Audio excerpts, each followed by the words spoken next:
A mãe mandou mensagem: não venha no Natal. A família dos seus cunhados é nossa família agora.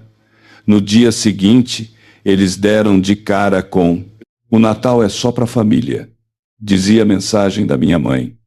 Os sogros da sua irmã são profissionais de verdade, advogados, executivos.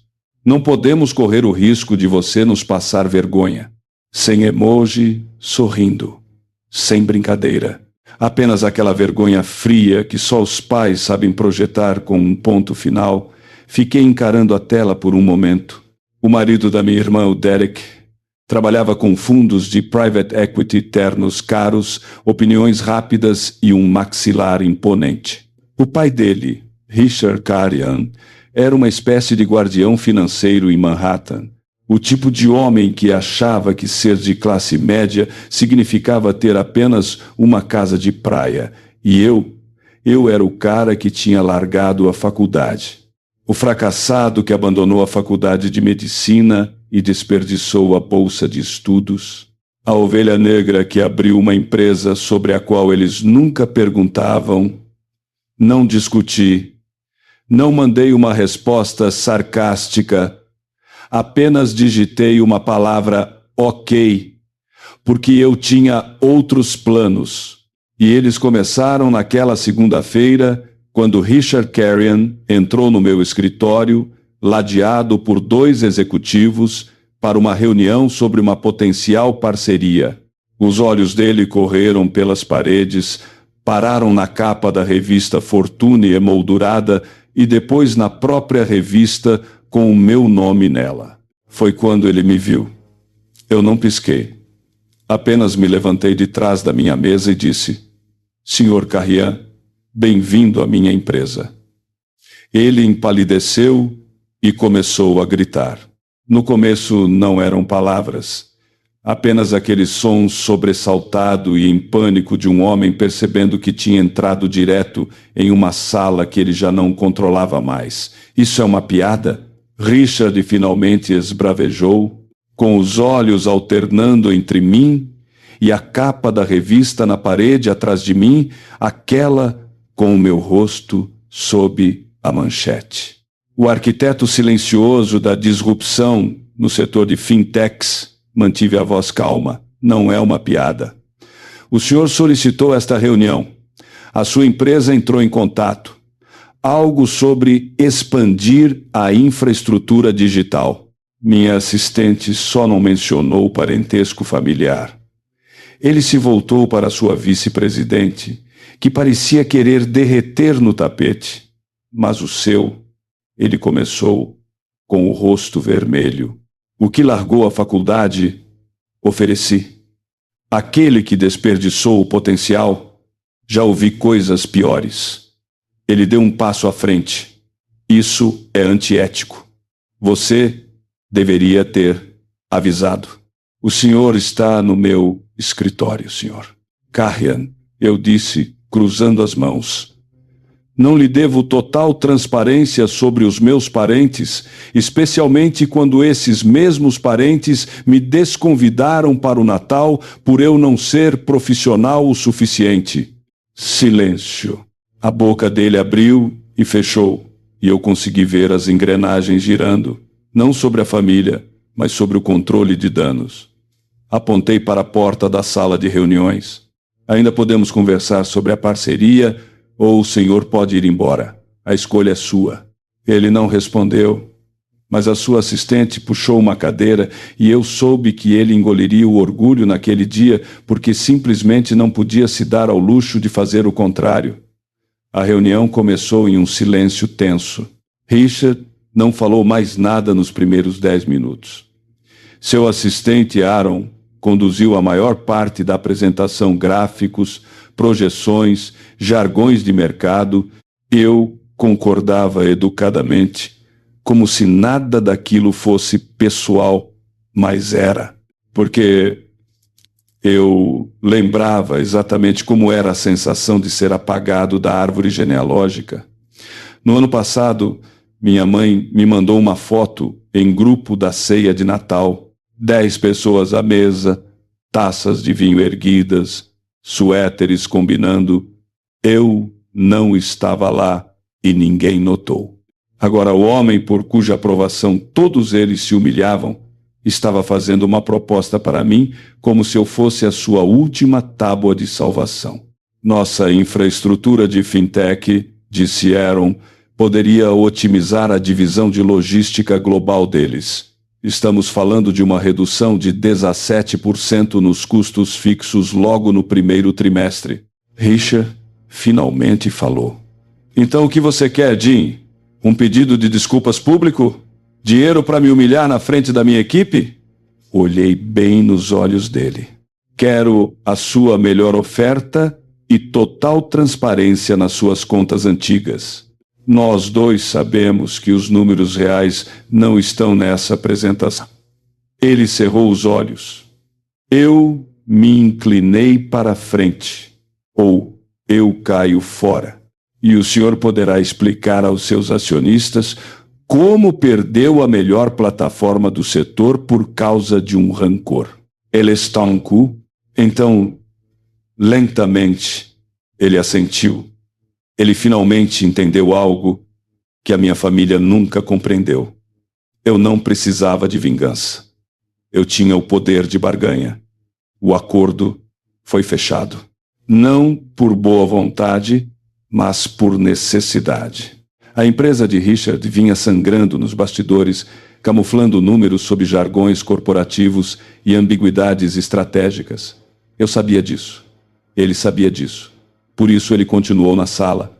Na quinta-feira, nossas equipes jurídicas já estavam em contato. Na sexta-feira, eu tinha o controle total da infraestrutura de suporte de 3 das suas maiores subsidiárias. Nada mal para a decepção da família. Não fiquei me gabando. Em vez disso, preparei um pequeno presente.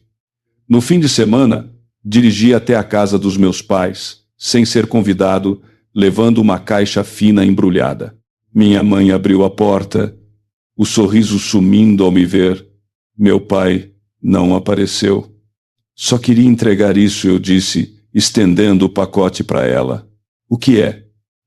Um exemplar da Fortune, a edição que os seus convidados ignoraram quando saí na capa. A página 26 é a minha favorita. Ela não abriu, não me convidou para entrar, apenas assentiu rigidamente e fechou a porta.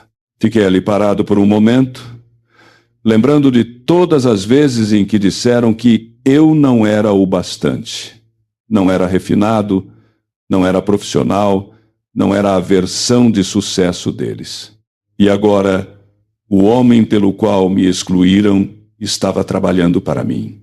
Não metaforicamente, mas literalmente. No mês seguinte, Richard Carrion responderia ao meu diretor de operações e minha mãe continuaria fingindo que eu não tinha lugar na mesa dela. Tudo bem, porque eu estava construindo a minha própria mesa e a deles já estava balançando. 2 semanas depois, Richard Carrion entrou no meu prédio novamente, desta vez com um sorriso mais forçado, um terno impecável e um silêncio que praticamente implorava por dignidade. Ele agora fazia parte de uma equipe que se reportava à divisão de soluções corporativas da minha empresa. Não era exatamente o que minha mãe imaginava quando disse que eu não era profissional o suficiente.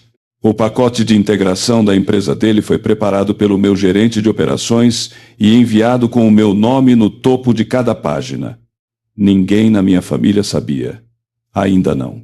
Até que, na última sexta-feira, minha irmã postou uma foto de um brunch. Mimosas, unhas feitas, a legenda transbordando orgulho. Que sorte poder chamar os Carrion de família. Uma das amigas dela respondeu logo abaixo. O Richard não está trabalhando com o Miles agora? Vi a empresa dele no LinkedIn do seu irmão. O comentário ficou lá por horas antes de ser apagado, mas não importava. O rastilho de pólvora tinha sido aceso. No domingo à noite, minha irmã mandou mensagem. Espera, por que você não me contou? Você comprou mesmo a operação de suporte deles? Respondi com uma única linha. A mamãe disse para não envergonhar ninguém. Ela não respondeu, até porque o que ela ia dizer? Que eu os tinha feito passar vergonha? Ah, eu simplesmente deixei a verdade vir à tona. E agora meu nome circulava no único círculo do qual sempre fui mantido de fora. E eu ainda não tinha terminado, porque a próxima pessoa com quem eu planejava me encontrar era quem tinha começado tudo isso. A pessoa que começou tudo isso não foi o Richard. Também não foi a minha irmã. Foi a minha mãe. Ela escreveu o roteiro. Cada aniversário esquecido, cada jantar ignorado, cada silêncio frio disfarçado de amor exigente. Ela me ensinou que o sucesso só contava se tivesse uma certa aparência. Camisa passada, faculdade de grife, sorriso de clube de campo. Sempre imaginei que um dia ela me veria de verdade e perceberia que estava errada. Mas ela não fez isso. Então, eu mesmo marquei a reunião. Liguei para o café favorito dela, reservei a mesa de canto nos fundos onde ela costumava levar a minha irmã para os brunches só de meninas. Ela entrou com 15 minutos de atraso, de óculos escuros em ambiente fechado, como sempre. Sentou-se à minha frente com um sorriso forçado. Soube que está trabalhando com os Carrion, disse ela. Sua irmã está confusa. Assenti. Imaginei. O que exatamente você está tentando provar, Miles? Que eu nunca fui a vergonha da família, eu disse. Você apenas não conseguiu reconhecer um tipo diferente de sucesso. Ela piscou. Isso é por puro ego. Não, isso é sobre limites. Deslizei um envelope branco pelo balcão. Ela hesitou. O que é isso? Minha resposta definitiva para o Natal é um não. Permanentemente.